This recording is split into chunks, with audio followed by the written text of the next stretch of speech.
எந்த தவறும் செய்யாத ஒரு உணவு டெலிவரி பாய் 2 இளைஞர்கள் வந்து கடுமையாக தாக்கக்கூடிய இந்த காட்சி பார்த்திங்கன்னா பெங்களூருவில் நடந்த ஒரு சம்பவம்.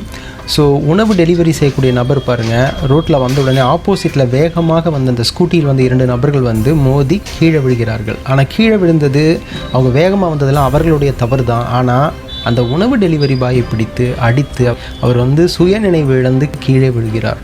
ஆனால் தவறு வந்து தன் மேலே வைத்து கொண்டு அந்த நபரை வந்து, அதாவது உணவை வந்து சரியான நேரத்தில் குறிப்பிட்ட நேரத்தில் கொண்டு போய் சேர்த்தக்கூடிய தன் குடும்பத்திற்காக இந்த மாதிரி இரவோடு இரவாக வேலை செய்யக்கூடிய ஒவ்வொரு உணவு டெலிவரி பாயினுடைய கஷ்டம் வந்து கண்டிப்பாக வாழ்க்கையை வந்து அனுபவித்து கொண்டிருக்கக்கூடிய இந்த மாதிரி இளைஞர்களுக்கு கண்டிப்பாக தெரிய போகிறது கிடையாது.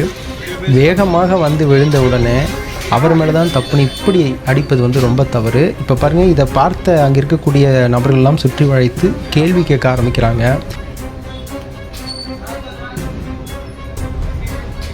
அப்போ பாருங்கள், ஒரு இஸ்லாமிய நபர், ஒரு வயது முதிர்ந்தவர் பாருங்கள், இதெல்லாம் முழுமையாக பார்த்துட்டு தவறு முற்றிலும் இந்த இளைஞர்களின் மீது தான் தெரிந்து கொண்டே அவர் எல்லாத்தையுமே நோட்டமிட்டு வராரு. வந்துட்டு பலார்னு ஒரு அறைகிறாரு.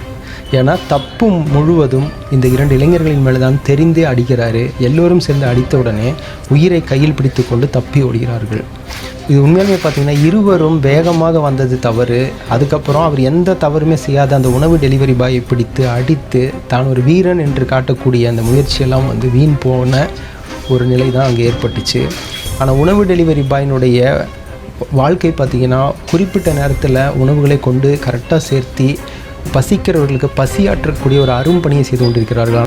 ஆனால் அவர்களை வந்து ஒரு கேவலமாக பார்க்கக்கூடிய மனநிலை வந்து தற்போது உள்ளது. அதுவும் பார்த்திங்கன்னா இந்த எல்லா வசதியும் இருக்கக்கூடிய எந்த கஷ்டமுமே படாத இளைஞர்களுக்கு வந்து அவர்களை பார்க்கும்போது ஒரு தரம் தாழ்ந்து பார்க்கக்கூடிய பழக்கம் வந்து சில இளைஞர்களுக்கு உள்ளது. ஸோ அது கண்டிப்பாக தவிர்க்கப்பட வேண்டும்.